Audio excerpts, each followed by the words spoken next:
Hello. Hi, everyone. Okay. There we go. Okay, we didn't have audio for a second. Hello, everyone. Happy Thursday, everybody. I need to move my light box over to the right a little bit. Yikes. Oh yeah, we're back. We should be good. You guys should be able to hear me now. All right. Hi. What's up? What's up, chat? Bublo, Dr. Sprite, Justin, Nico, JHS. What's up, everybody? Nate the Great. I feel so dumb now shipping the E7 or skipping the E7. Yeah, that's we'll see. We'll see what this one turns out like. Stream is late tonight. Stream was late tonight. My fault, fam. I normally do not take this long to go live. Yo, what's up, everyone? Yo, Nico, thank you for the 15 bits. What's up to you, dude? I've cured your boredom once again. That's what's up. That's what I'm talking about. All right, let me fix my light box real quick, fam. Because that should not be seen on stream. Move this out. That's like really wide open. Do I have it maybe? Hold on. Do I maybe have this more like that most nights? Does that look right? Now that's cutting the top of my head off now. Normally I'm at that range there. Why do I feel like I can't see that normally and now it's like right there? Let me see what I can do with this. Move this guy out of the way. All right.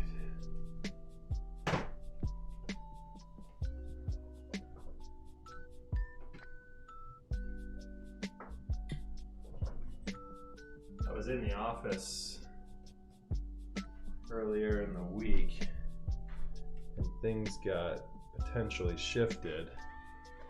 There we go. Now it's like kind of just caught up in that one little bit of the corner. I want to do this though. I do want to be able to see it a little bit more. Not see it, but it have a better view of my desk, is what I mean to say. There we go.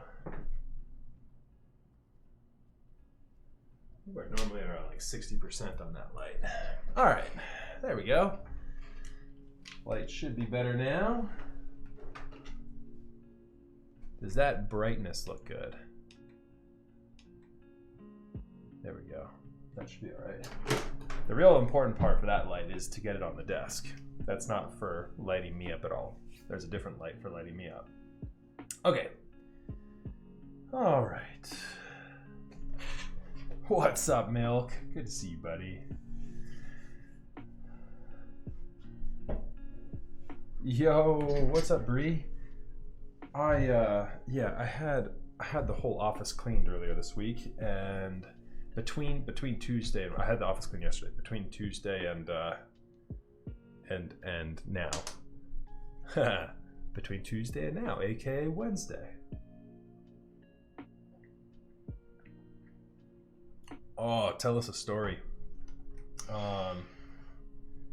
He can pour some bourbon, light a cigar, and crack open a leather-bound book, and we'll be all set.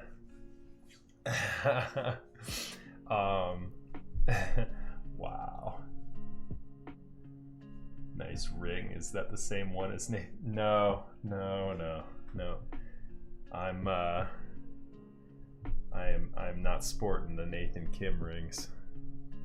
I do take them off though. I do take them off. We're not risking scratching up someone's case with my rings. All right, everyone. Hello. Welcome to the stream. Thank you so much for tuning in tonight. We've got an exciting build this evening. Tonight we're building up an E7V1 with an interesting looking switch. I've never seen these before. These are the Keebwerk Tacit switches. The Keebwerk Tacit switch. I don't know if you guys can hear that. Probably a little light. Zelio housing with a razor green stem, pog. Pretty close. You probably got to see it. Let's see here. It actually has the Keebwerk writing on it. I don't know if you guys will be able to see that. You definitely won't be able to see it if it's focused on me. I don't know if I'll have the glare will pick that up. I'm not full screen, so I definitely can't see it, but maybe you guys can. Keebwerk. We're doing Keebwerk up in here. We got the Keebwerk switch to prove it. So, the Keebwerk Tacit switch. The gamer switch. That's right, Yuppie. I don't know if it'll make you better at gaming, but it'll make you look like you are. So, tell us a story, huh? I've got nothing except bad stories right now. I am running around right now trying to figure out what client site is going to look like lately after I found out that one of my colleagues just tested positive for COVID. So it's not been a good 24 hours. We just found out about that yesterday. He actually was testing to go on a trip with a group of people, his family included, and out of everyone, he's the only one that tested positive. So not good news. I was not in contact with him since Monday, and that was only in passing, and we were both wearing masks. So I'm at relatively low risk here, but still scary. That's my only story. That's a garbage one, I know. But yeah, I'm doing well so far. Other than that, review. Yeah, thank you for asking. So yeah, let's unbox some things, guys. Run. Don't go back. Stay home. Build more. Build faster. Run! Get out of here. You've got to get out of here. Do it now. Don't go back there. It's a death trap. Alright. Boom. Oh yeah, the overhead's looking clean right now. Oh yeah. I hope everyone else is having a good week, though. I hope I've got the only downer news of the week so far. Here's what we're working with tonight: the E7V1. Oh yeah.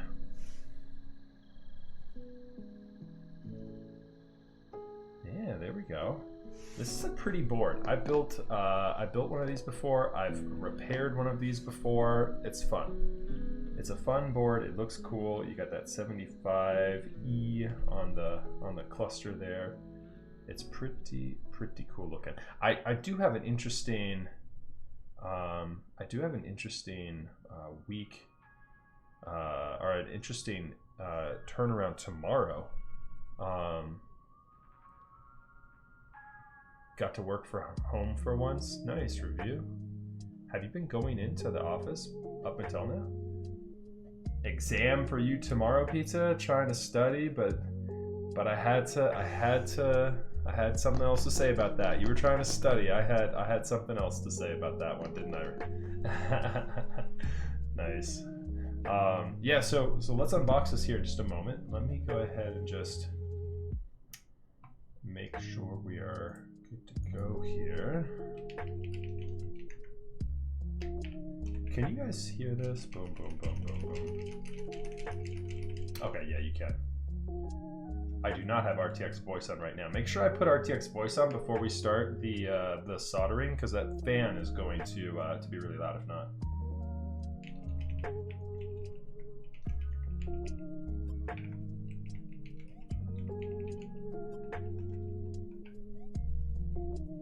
Okay.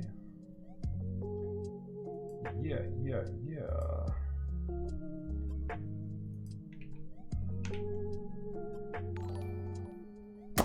Thank you very much for the follow, Strafe. Appreciate that.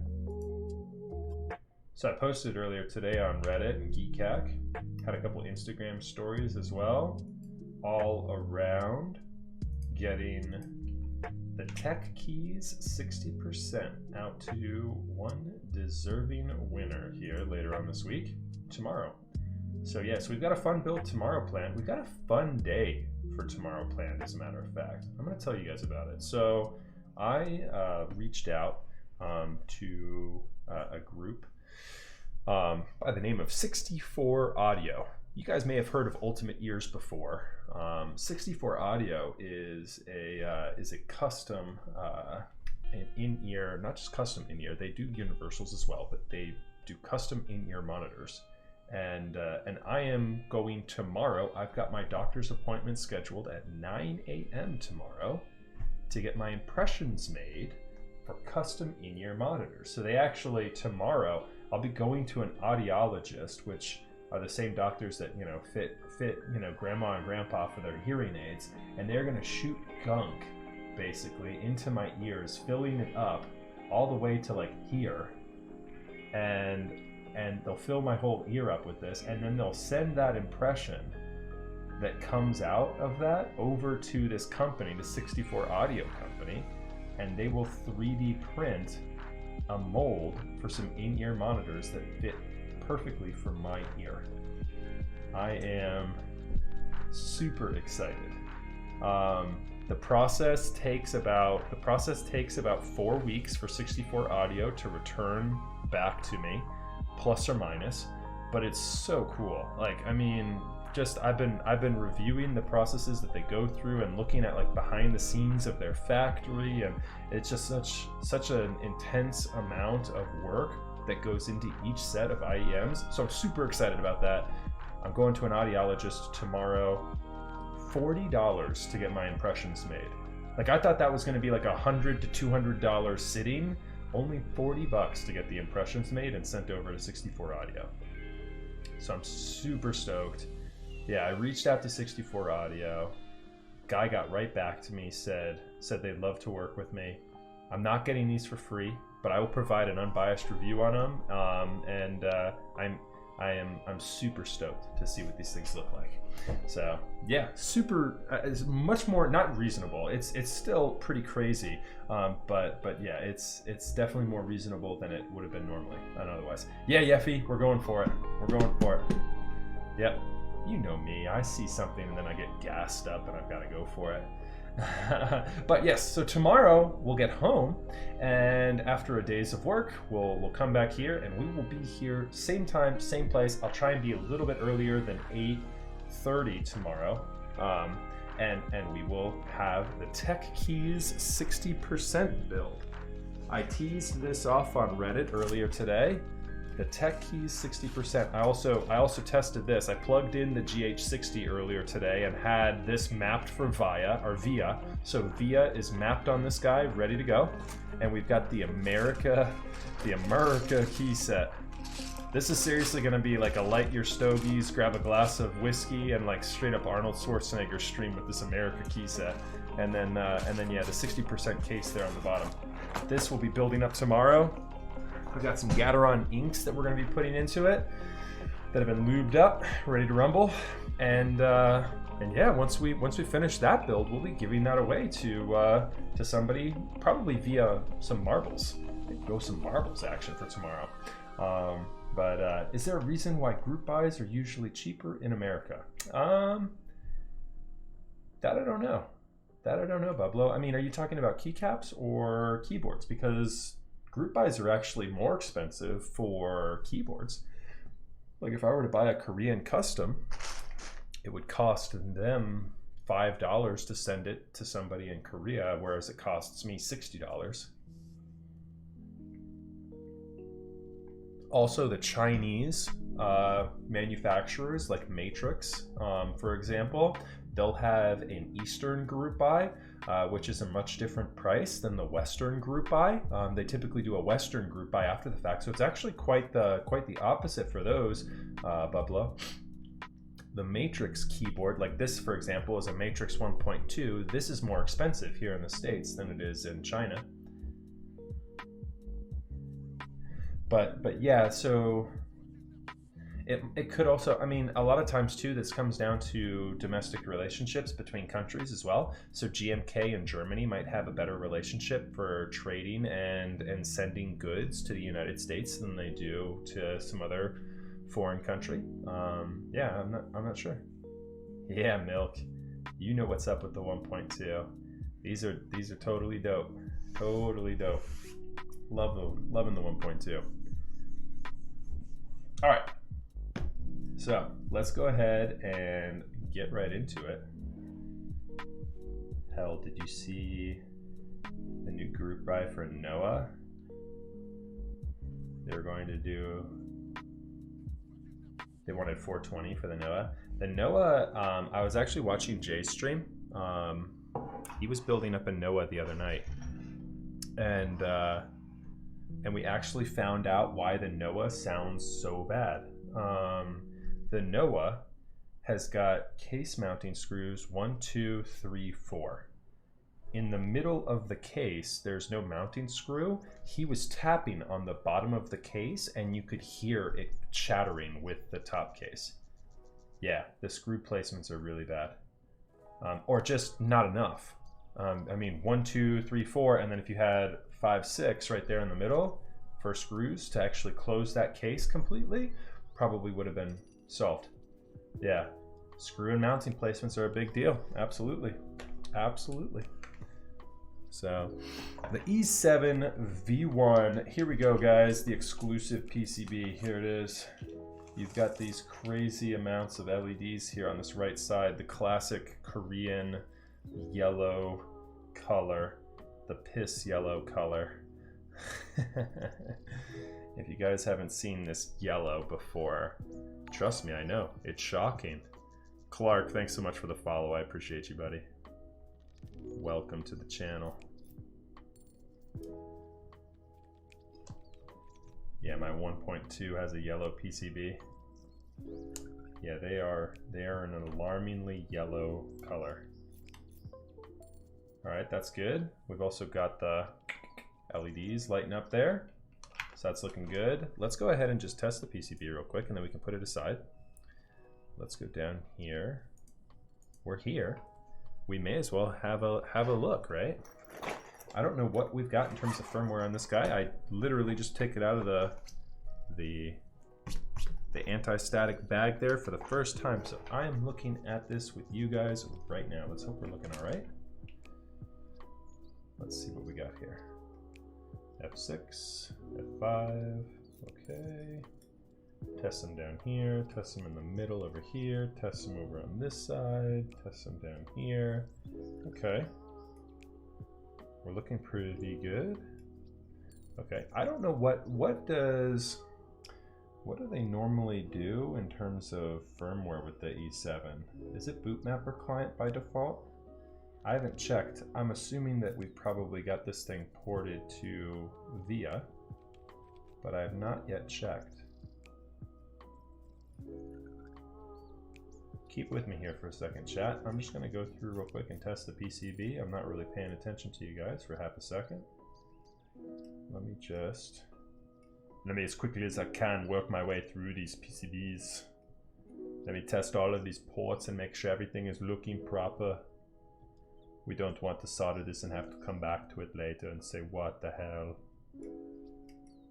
CIA has been having me pushing tweezers all day.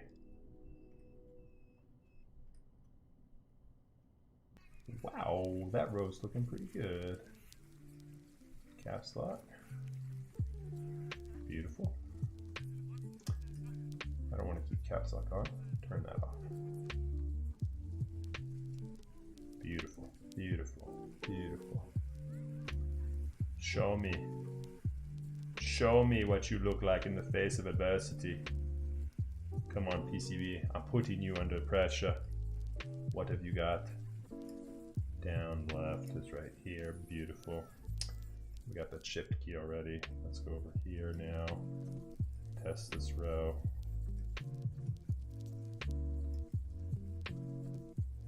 Oh, that little pause break there. That's actually the Euro button. We should be on the shift there. Yep, there it is. Beautiful. Windows. Beautiful. Spacebar. Oh, did we miss the Alt key? There's Alt. And then let's head over to this right cluster. Control. Alt. Control. I'm going to assume that these guys in between just aren't mapped. There's a million little guys in here that all look to be mapped to Control and Alt for the right side. Okay, cool. We are sitting pretty, I'm going to go ahead and assume. The only two that didn't map out were these two right here in between, but I'm just going to assume that everything was either bound to Alt or Control in that cluster. So that's okay with me. I'm willing to roll with that. That's good for me. All right, chat, where are we at here? Yellow and red, so nut. You talking about the PCB there still, Milk? That yellow PCB with that red. Here, why am I doing this? The yellow PCB with the red LEDs on it. Yeah, I don't know if that's so nut in my opinion, but you know, that's why it's a PCB. We put this thing inside the case as opposed to outside of it. Rain freestyle with the follow. Thank you very much. I appreciate that. Welcome.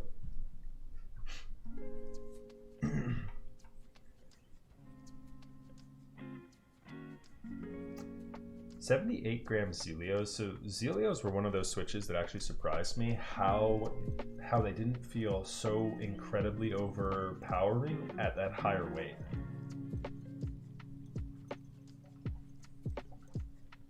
Normally anything over like a 65-gram feels way too heavy for me, but I had a set of 72-gram Xylants that weren't actually that bad. So we got the white glove treatment on this thing. I don't know about that. All right, we got some mounting hardware for the plate. We got some bump-ons for the PCB. Pretty standard stuff there.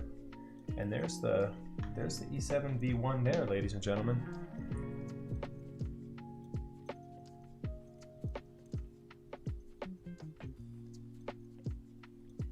Yeah, spring weight just comes so much down to preference. I'm somewhere in that 59 to 62 gram spring range typically. What else is there besides Sprit TX and all the stock springs? Well, people really like Gateron yellow springs. People will straight up buy Gateron yellows simply because the springs are very nice. I myself have done a couple of builds with Gateron yellows. But yeah, just try it. Basically, just try it. Preference. There's others out there. Like I stocked up long ago on Cat Weiwei's 62-gram springs. I used them exclusively almost. We're building an exclusive E7V1. I use Cat Weiwei 62-gram exclusively. There you go. How about that? Look, you can see me in the plate, Mom. It's your boy Max F in a brass plate. And there's my camera. Say hello, camera. It's a pretty cool looking green if you ask me. I think this is looking nice. There's a little bit of, I'm assuming that's not a blemish. I'm assuming, yeah, that just was a little bit of dust. Very nice looking. I'm liking it. I can dig it. Let's go ahead and begin. We're going to need to grab this plate here. So with that, we've got the requirement for some hex hardware to be removed. Oh, this is not what I want.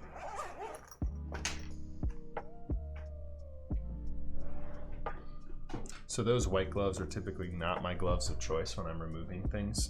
I usually go with my own personal gloves. Those are actually textured and have more of a grip to them, just in case I need that kind of a thing. Do I have the right? Nope, this is one size too small. There we go.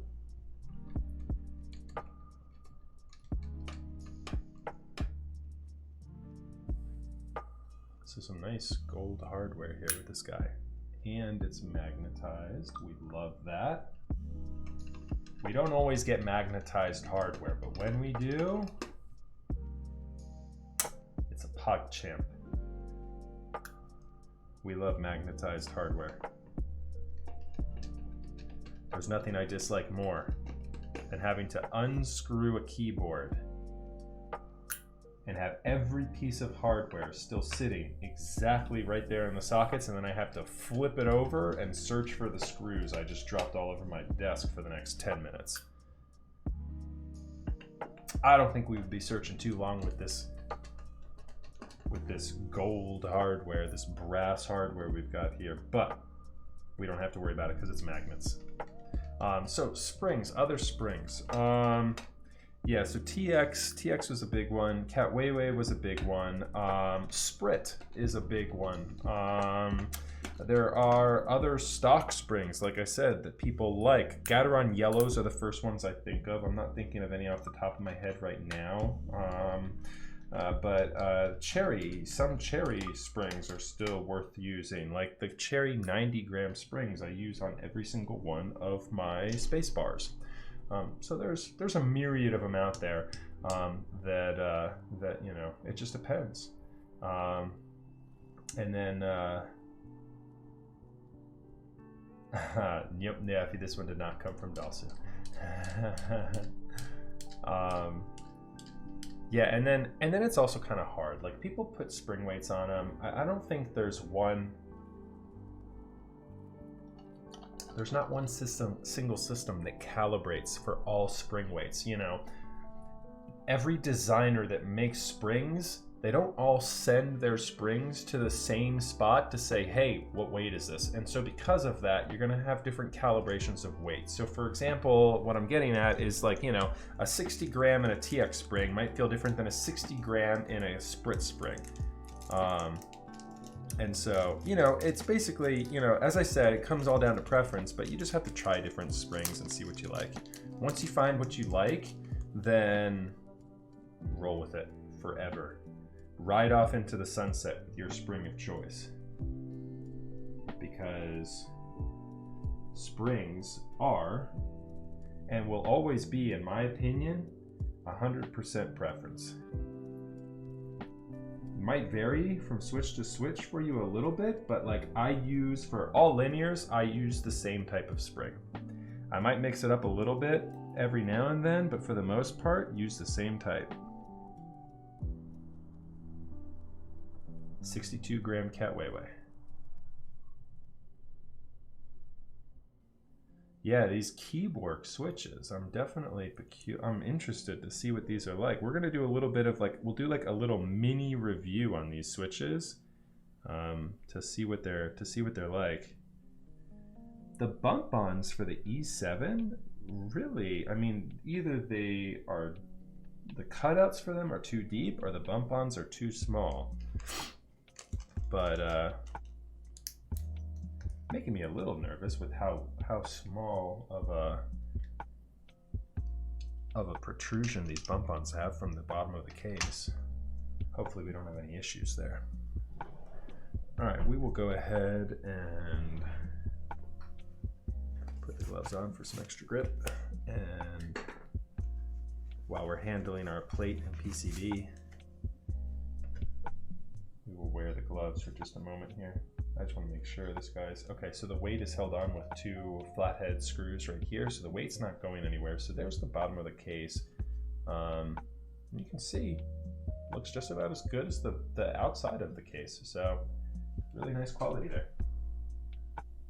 Put that off to the right. All right, we have flathead screws and someone else's fingerprints on the underside of this. So we will, while it's mounted here. Actually, I don't know if it's someone else's fingerprints or if it's just some dust. It looks to me like it's more dust. Yeah. It's more dust and maybe even like the finishing marks around the edges of it. You can kind of see. Do you see that, guys? You can kind of see like the finishing marks there on the inside. Not that big of a deal. You don't see it on the outside. There's no finishing marks there, but it looks like maybe maybe it was where like the tooling was holding it or something, but you see that right there, right? Like boom. And then it's under each one of them how it has that little perforation.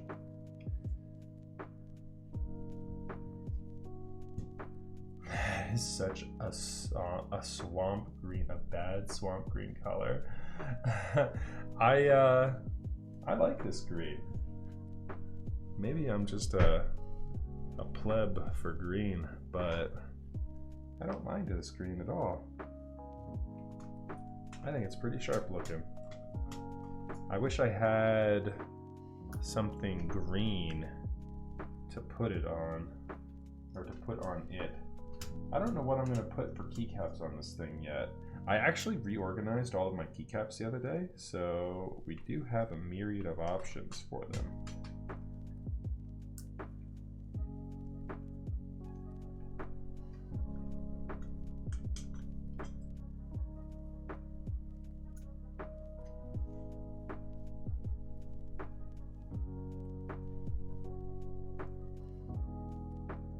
That's a good one, Nico. The GK64. There you go. You guys are trolling me with the Haman.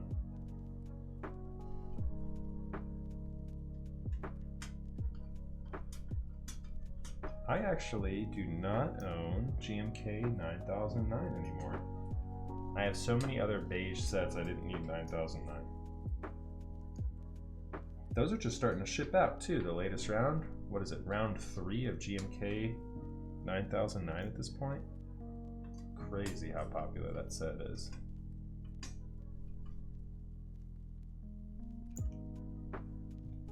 Okay.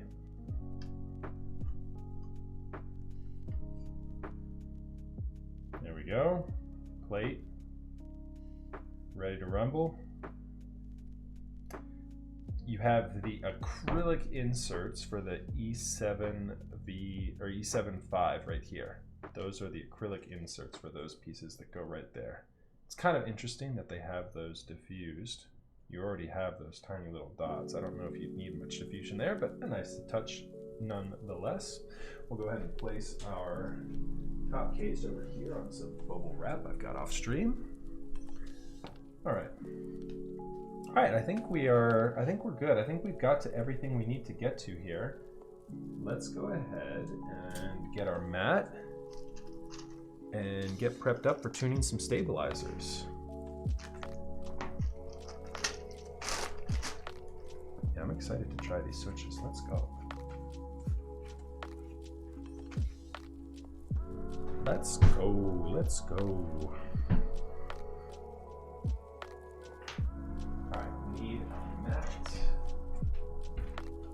And let me think too. So we got a green case. Look at this. Can you guys see this? We've reorganized all the GMK over here. All right, so we've got the Royal TA will look good on this.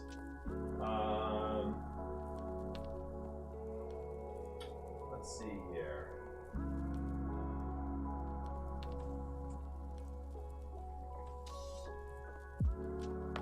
I'm thinking Royal TA. We've done that a lot lately, but we're at a lack of sets right now. Until we start getting all of our other GMK in. I'm thinking the Royal Triumph Adler set will do well. Let's see though. We'll figure it out. We'll play it by ear.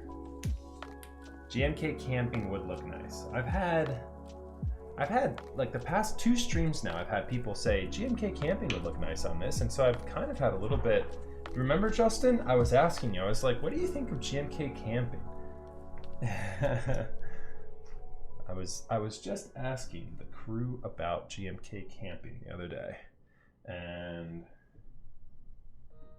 we have not gone in on GMK camping yet. Although I might try and find them. Let's see here.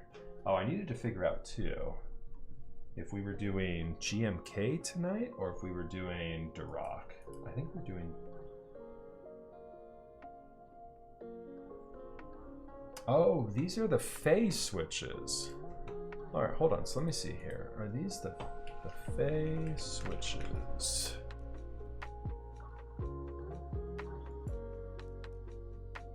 No, these don't look like phase switches. Unless round 2 looked different. These are, yeah, none of those, because those had the cloudy top and the green bottom, Rich. These are the Tacit switches. I'm guessing. We're doing GMK screw-ins for the stabilizers tonight. Actually, excuse me. I think I need to correct the build log.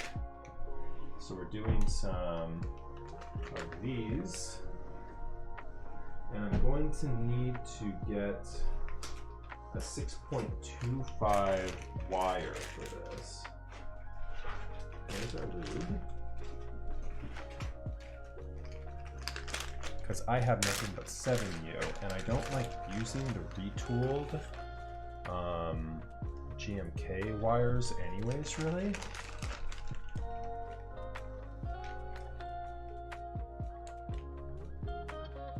I think look up the because it's Keebwerk. It's Keebwerk,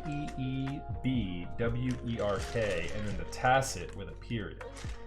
They look just like this, and I think it's the only thing that Keebwerk does that would have that same thing. I think they're Keebwerk Tacits, which I've never tried before, so I'm curious about those guys. All right, so I've got 7U's there. I have a 6.25. This looks like a 6.25. Oh, we also need to look up your plate real quick as well for the compatibility on it.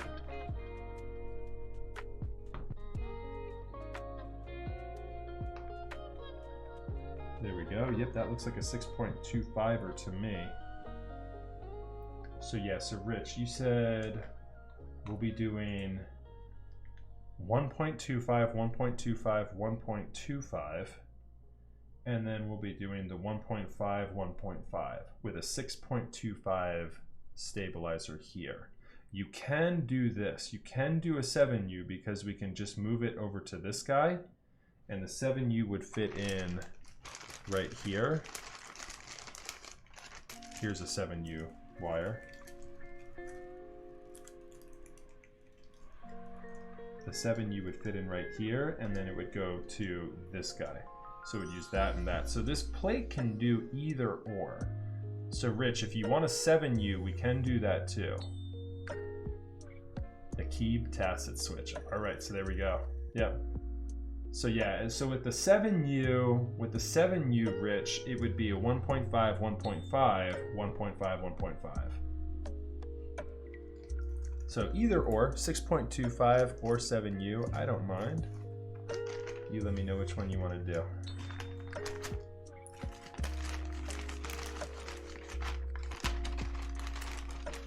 You already did let me know what you want to do. You want to keep with that. That's all we know. I've got the proper wire for it, and that is a these are all pre-retooled, and so we don't have to worry about any GMK retooled garbage. It would be more symmetrical with the 7U. Yeah, you'd have a 1.5, 1.5, 7U, 1.5, 1.5, and then the arrow cluster. So if we did 7U, you would just miss out on your Windows GUI key. My chat always goes towards 7U. My chat always opts for 7U. I also personally always opt for 7U. 7U it is. All right, let's grab a non-shit 7U then. I have a non-shit 7U here. This is a cherry mount 7U. Should be. Yep. I'm not going to use the cherry housings though. We're going to use the GMK screw-in housings. So there's our wire.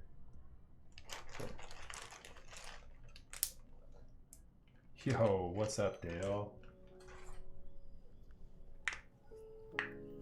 Split spacebar is OP. We don't have split spacebar support on this guy. So there will be no split bar on this one, Dale. All right, so we've got a total of 2 stabilizers we need other than that, because we're doing a split backspace on this guy. That's one you had circled, right, Rich? You want a split backspace, and so we'll just need an enter key and a left shift. And then we'll have the 7U for the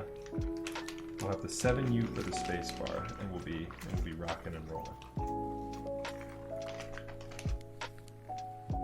Here is our housings for the space bar. Okay, brilliant. All right, we need some hardware. We need a total of 246. There's 3.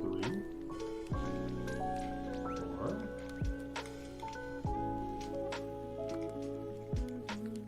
2 more. 5, 6, right? 5, 6. 1, 2, 3, 4, 5, 6. There we go. I didn't get a million screws dumping out on me too. That's a pog move there. Let's go. It's the little things that keep us excited and happy. All right, we're set here. We're ready to rumble.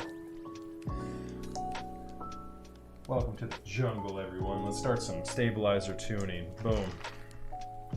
Look at that view. Oh my God, chat. We got some zoom action up in here. I've been busy. If you guys haven't caught my stream on Tuesday night, then you don't know what you're looking at here yet.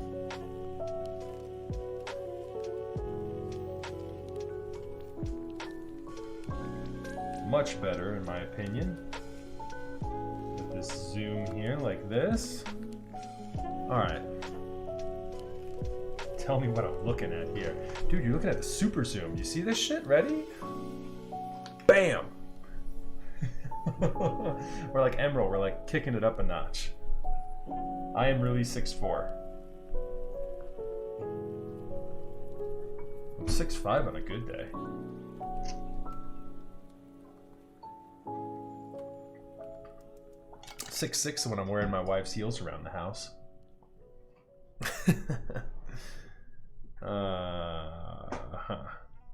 That's a joke where I'm a cross-dresser. Thank you very much for the follow. It looks like Viljalmer. I don't know if I'm pronouncing that right. Forgiveness, please. Wow. Let's see here. Is this worth it? Let's take a look here. Interesting.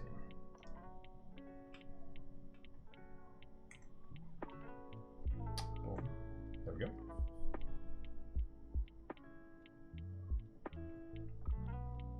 Okay, so The short answer to that is probably, well, I was gonna say probably not, but look at that price point. For that price point and the memes, yeah, buy like 420 of them. But yeah, so PBT keycaps are going to have quality control issues with warping, regards to warping. I have never used a set of NP PBT keycaps. I'm not sure what those are going to look like and how nice or not nice they will be. Here's a couple of my initial thoughts though. This is more of a sculpted profile. You see how it's like it's not spherical, but it's definitely, yo, milk with the 500 bits. I find women's underwear to be uncomfortable, but they do increase my self-esteem. Wow, dude. Hey, no panty lines if you're wearing the right kind, milk. That'll up your self-esteem. Wow, dude. Okay, so I don't know. The arrow keys I'm not really into. Is this MX or is this Alps? It almost looks like it could be Alps. They have like a real lack of information in this guy too. Yeah, I don't know. These are all renders, so are these renders? It's kind of hard to tell. Oh my goodness. What is up with that?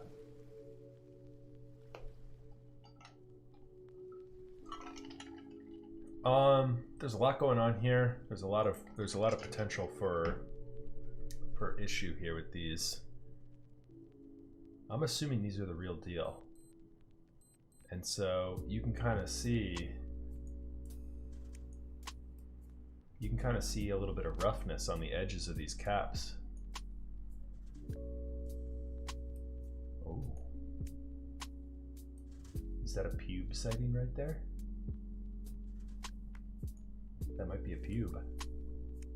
We found a KBD fan's pube, everyone.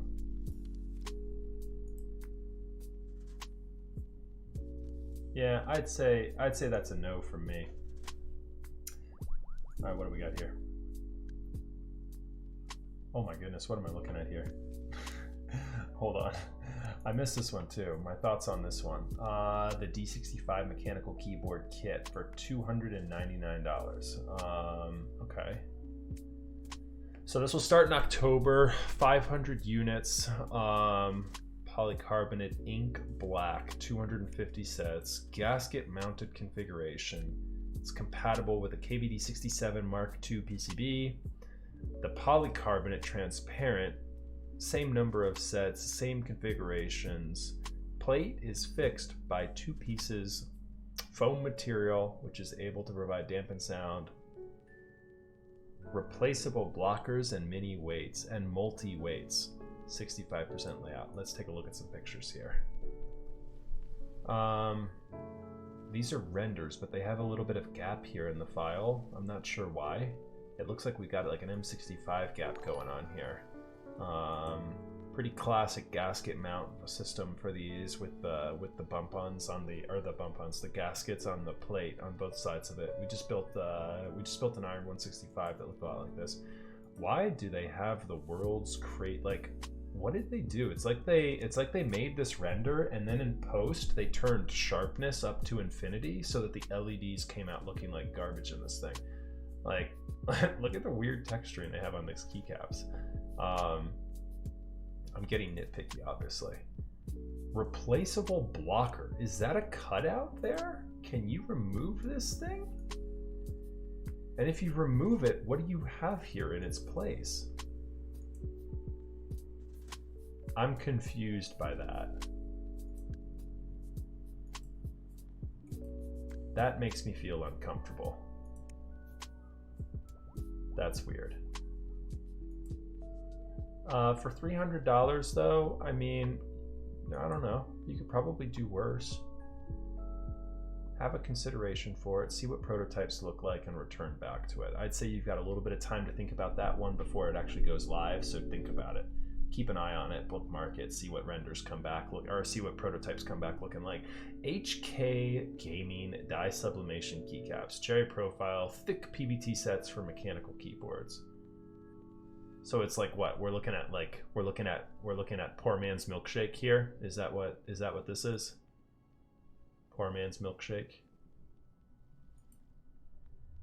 Yo, I'm not gonna lie. That's a good looking.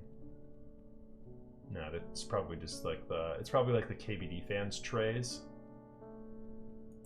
Yeah, it looks like just KBD fans trays. I don't see anything inherently wrong with this. The legends look okay as I'm looking at them here. Yeah, I mean, you could probably do worse for $40. I mean, yeah, right off the bat, like this guy kind of seems a little bit weird. How it has like function 1, function 2 is like centered. Like, so that's left aligned but centered. This is centered and centered. This is left aligned and centered. That almost looks like it's too far off to the right. I'm getting nitpicky here with a $40 set. I understand that. I do realize that. Also, don't plan on using the number pad because that multiplication symbol looks like ass. Yeah, for 40 bucks you could do worse. You could definitely do worse for $40. I'd say overall, if you're in a pinch and need a keycap set, why not? Go for it. Let me know how it works. Best value right now. Gaming in the title must be good. Yeah, there we go. HK Gaming. All right, chat. Let's get back to it here. Let's mod some stabilizers. You know what time it is. It's time to go get a refill on your drinks. Because you know what I'm doing.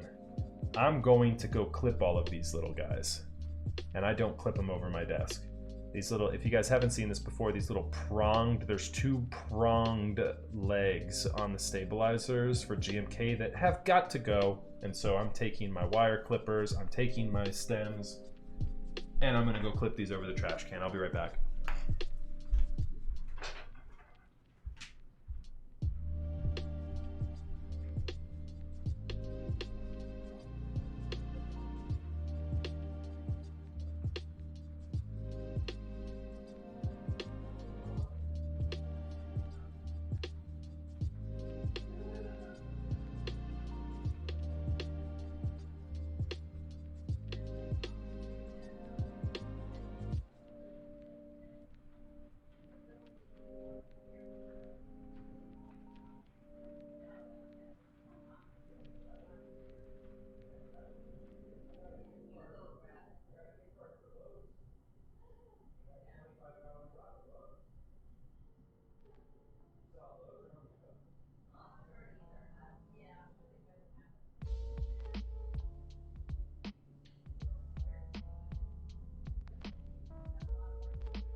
hopefully background noise isn't too bad. Because we're leaving the office doors open because it's hot in here. All right, there we go. I'm actually gonna turn, let's go here to turn RTX voice on as well. All right, RTX voice, let's switch this. RTX voice closed down on me earlier, which is kind of weird. Okay, so properties. There we go. Okay, you guys shouldn't hear any background noise, even if I were to turn on like my exhaust fan or anything like that now too. So that should be good. Everyone hear me all right? Volume sound good?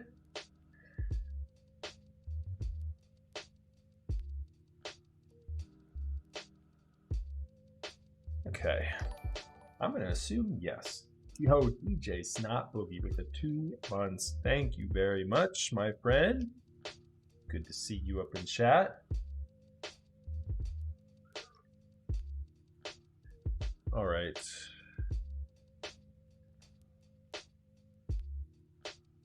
Let's go, fam. Let's go. Let's tune some stabilizers. An hour and 7 minutes in, and we're lubing stabilizers. Man, we've been chatting away too much lately. Sounds food. Sounds food sounds good to me. What kind of audible food have we got coming in?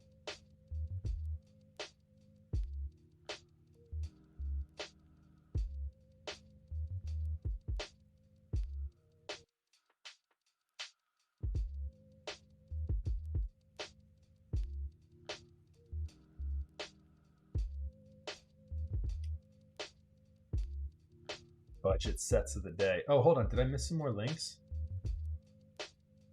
Oh, there we go. I missed an important link here. So I missed this one. Hold up. I missed this one. The Vulcan. This is a cool looking keyboard. Again, that $299 price point for them there. If you guys haven't seen this thing, it's not an Alice clone. It's got the Aero cluster. It's got the right side instead of the left side. And a different PCB, obviously. So it's not quite an Alice clone. But my mic actually should be better. Oh, Justin. It's Justin. The mic should have been fixed. Like, we should have been at a much better volume now. I've been told I fixed it last week or earlier this week. Okay, but yeah, and then Rich had the PogChamp link of the day. If you guys were thinking about the HK Gaming die subset, here's what you need to be doing instead. This is your #1 gaming keyboard right now. This is the way to go. Yo, Justin with the 1,000 bits. Thank you so much, my dude. Thank you. You're too kind. All right. This one is tuned.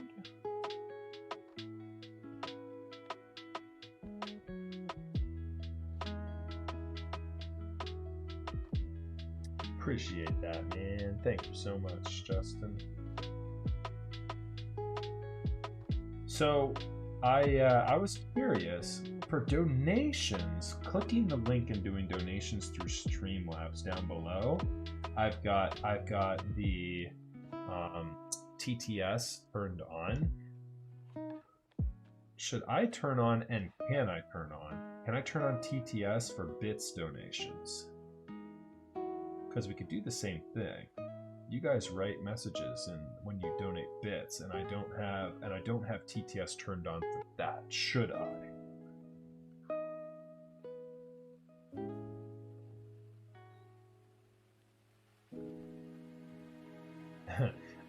Basically what I'm getting at is I don't know how to run my stream. You guys watch Twitch. You should tell me how to run my stream. What do you think, chat?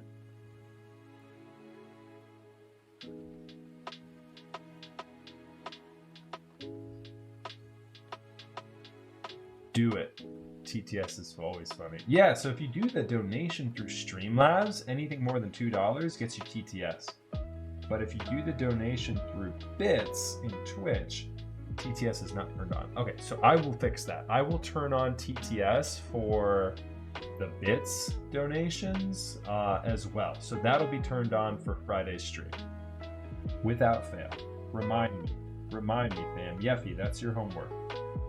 Your due out for the end of this stream is make sure I get back on and turn TTS on for the bits. I can even do it. I can even do it now if you want me to. I don't know. Do you guys want me to take the time?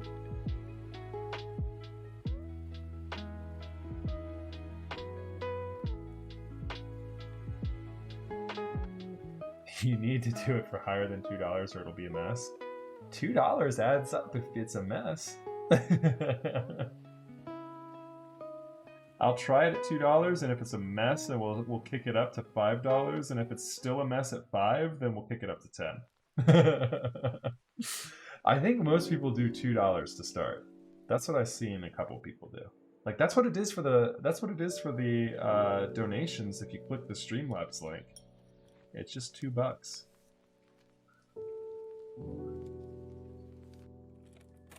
But yeah, obviously, if we have any issues, if we run into problems with people being disrespectful with it, you know, really just racist.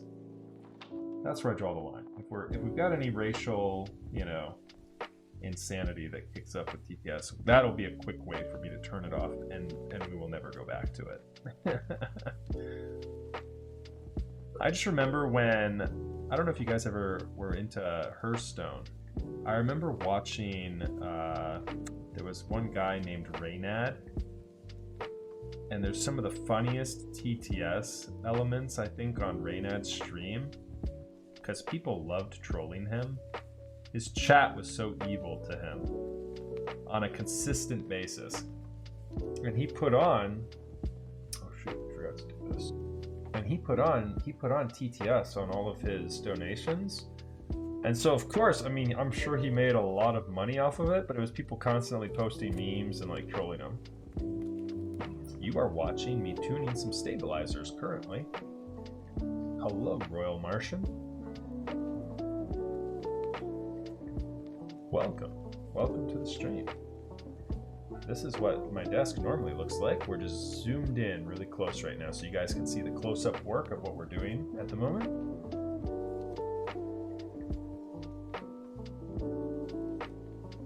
There's got to be filters or something to stop that. I think there would be, to some extent, but there's also shenanigans that people just get around. People can always just go nuts with it. Yeah, Yeffy, if you find something good, I can go ahead and turn it on and we can test it. We can test it tonight. That is if somebody feels like donating me some bits.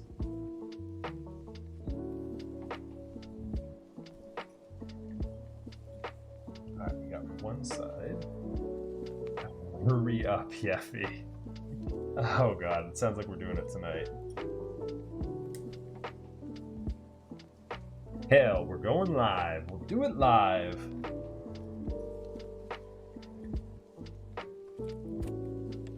God, do you have your copy pasta that you want already queued up, Justin? No. Well, wait, do you have editing rights to put it in there, Yeffy? You might, actually. Yeah, if you can get it working. If you have full rights to get that thing working, I give you the green light. Do it. If you need me to do something, let me know.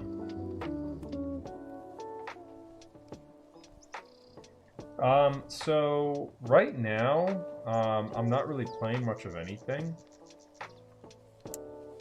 I've played Apex Legends in the most recent past, as well as some Rocket League actually in the very most recent past. Like I actually just started playing Rocket League casually again in the last couple of days. But nothing really right now. I used to play a lot of Counter-Strike. I used to play games like Dota all the time, and then also I played a little bit of Valorant. I couldn't keep Valorant on my PC though; it was just way too invasive with the anti-cheat, and so that got removed from my computer. Yeah, Royal Martian. Lube makes a big difference, especially in stabilizers. You get a lot of chatter from all of these little metal and plastic components rubbing and rattling against each other if it's not lube. There it is. Oh, so yeah, there's the donation. Yep. So Justin, that I already knew worked. Thank you for the $5, my friend. Thank you very much. +1 for Rocket League. What do you do? Lubing stabs. Yeah. So yeah, absolutely. Simply McCool. Well, welcome, dude. Welcome to the hobby. And yeah, with the lubrication of the stabs, yeah, as I just mentioned, it just gets rid of that chatter in your stabilizer so that you get a nice thick stabilized key with no ping or rattle or anything like that. So I actually have a YouTube video detailing the entire process and what I specifically do for tuning stabilizers, which is a little bit different. But I use a 205G0 lubricant on the wires here. And then I also, you're going to see in a moment, I also use a little bit of super lube as well, especially on GMK screw-in stabilizers. And I'll show you why. It gives you, GMK especially gives you a little bit more leverage in the bottom of the housing to inject 205 or inject super lube than some of the others. And so I'll show you exactly what I mean here in just a moment. If you're just tuning in, you missed it. I also paint the insides of these housings. So inside each of these housings, there's this little stem. And so I paint the inside as well with 205 on each side. Then I insert the stem, and then I paint the wire with 205. I use a liberal amount of 205 on each wire. We like the stabilizers thick. It's always better in my mind to have too much, within reason, to have too much than too little. Too much lube can always, on a stabilizer that is, I caveat that with on a stabilizer. Too much lube can always even out. Too little lube, it's hard to add more. And so, yeah, so I always caveat that with just with stabilizers. Okay, so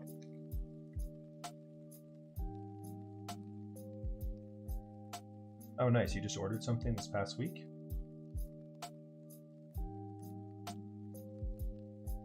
Oh, the Keychron K6. I haven't heard of that keyboard.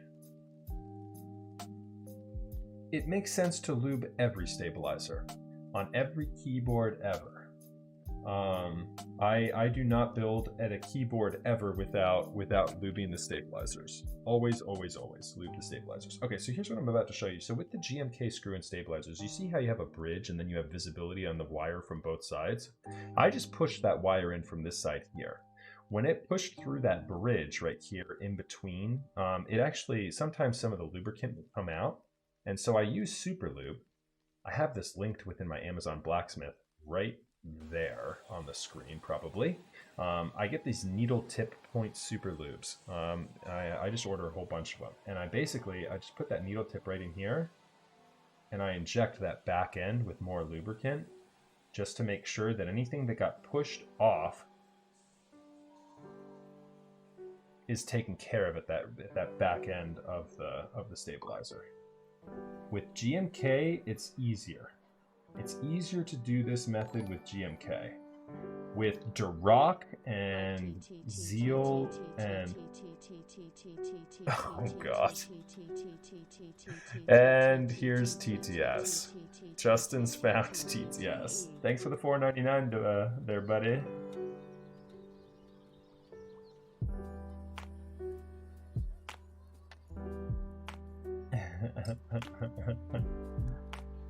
Yeah, if you got to figure out how the bits work, Justin's gonna go insane here with just regular donations.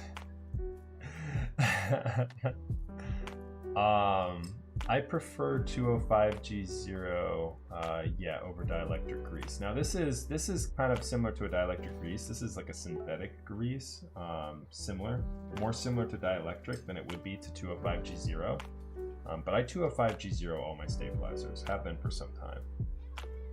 205G0 I mean, I'm not going to get scientific with it. Like, I don't know if it has properties that are that much different than 205. I know 205 has a shelf life of infinity, and so it lasts much longer. But I'm not going to say that dielectric isn't the same. I don't know that, but yeah, I never liked using dielectric. But yeah, I know a lot of people do.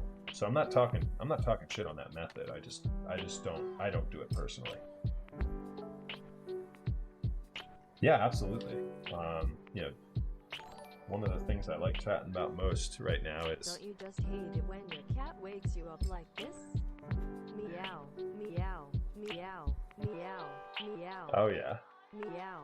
I do. Meow, I hate meow, that. Meow, That's the worst. Meow, meow, meow, meow, Sponsor break. Meow, Thank you to meow, Deer Park meow, Sparkling for meow, donating meow. and supporting the stream. Nah, just kidding. Deer Park doesn't support the stream. Thank you very much, though, Justin. Appreciate the $5. Whoa.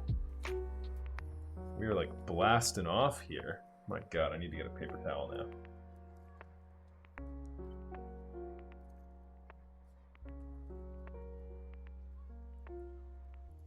That seltzer water just tried to explode all over my desk. You guys see that? A little bit of giblets over here too. There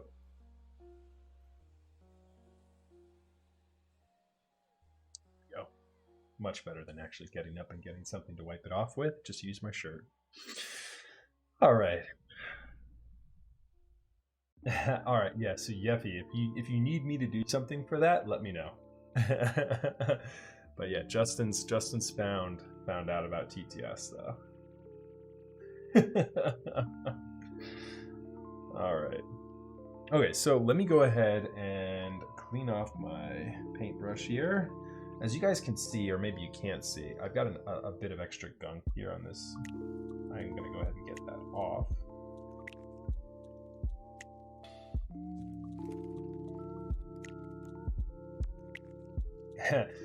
Oh no, don't go ham with the TTS, Justin. Don't put a whole bunch of extra money into my pocket.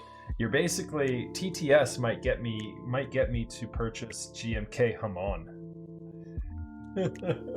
So your favorite meme talking trash about how I don't have Hamon, you might end up purchasing it for me because I figure out how to turn TTS on with bits.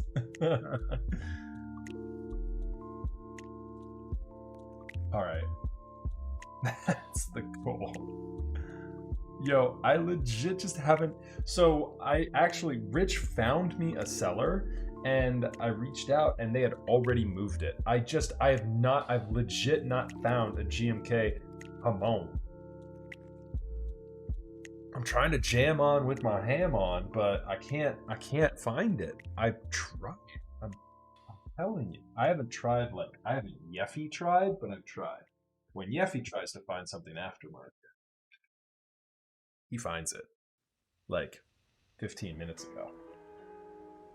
All right, so I'm curious about the Holy Pandas. I've seen folks flipping them on Mech Market a lot lately. Are they as good as advertised? No way to test them out without buying some. There is a way to test them out without buying some. You can reach out to somebody cool in the community and they can give you one. Like, for instance, me, if I have... I don't know if I have one. Let me see in my random bag of bullshit if I have a Holy Panda. If I do, I will send it to you. These are... I have Holy Chickies, and I have a Xanda. I don't have a Holy Panda, though. No, I don't have a Holy Panda. So here is an OG Inver housing with a Zelio stem in it. I could actually make one. This is a Holy Chickie right here. Do I only have one Inver Panda housing though? Yeah, just reach out to somebody. You can find someone that has it. I legit just shipped out a whole bunch on behalf of Yeffy a minute ago. Yeah, like you can find one. So yeah, what I would do is I would get like a little switch tester and yeah, pick them up. Pick one up to try it. don't do what I did. Here's what I did. Let me take you on a story of how I migrated through keyboards. I found that when I wanted to try something new, I read up reviews on it, and instead of trying it and just trying one, I just purchased it, a whole board built with it, and then I tried it, and if I liked it, great, and if I didn't, I just started reading up reviews and saying, you know, a lot of Switch reviewers will actually say in their reviews, like, hey, it's kind of like this, but heavier, or kind of like this, but more silent, or kind of, you know what I'm saying? And so you kind of like take it from there and you say, these are what I've tried, this is what I haven't. I am struggling with ADHD and I can never seem to concentrate on one thing for more.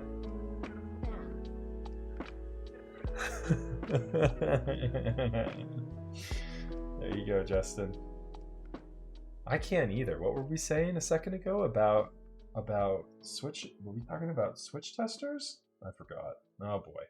All right, moving on. Wasn't I talking to you, Justin, one night, and I was trying to make a point, I think, after watching the Chris video, and I straight up lost my train of thought like twice.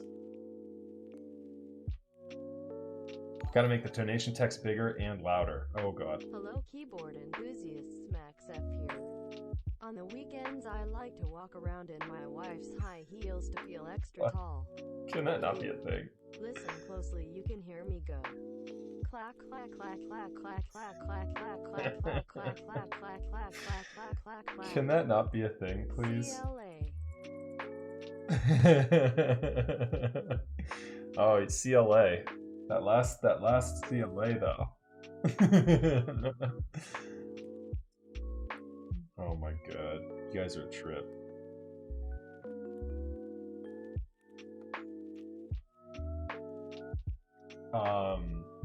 Yeah, so here's the problem with figuring out how to make it louder. That would require me doing something right now, and at this exact moment, I'm not gonna do that. How quiet is it? It's at the level of my music, isn't it? So it's turned down way too loud. Okay, so what I would need to do is, hold on, that might be a quick fix, because I actually have volume mixer already down for it.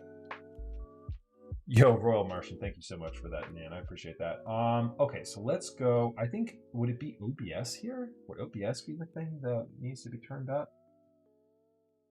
Oh, am I running Rocket League? Lol, I'm legit running Rocket League right now. Let's close that out. That's a danger of this new CPU. That's a first world problem. I don't even realize I'm running some stuff sometimes. Okay. That might be too loud now. Did I just turn up everything?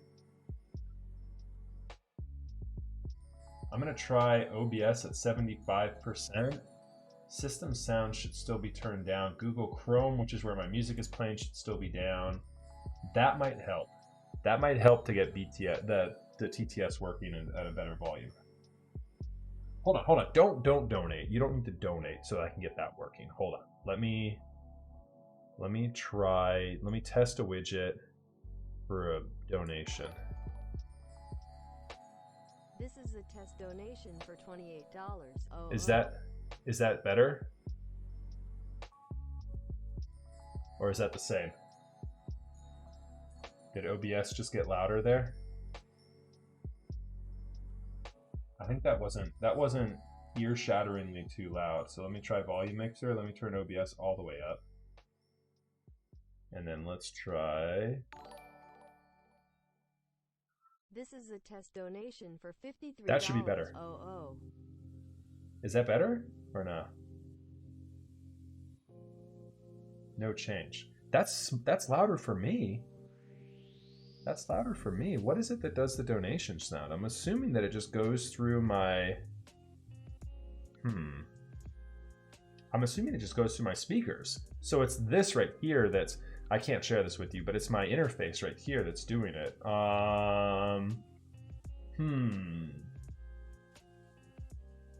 It's louder for me, not for you guys, apparently. Oh my god. I'm gonna turn my mic up so loud, you guys are gonna regret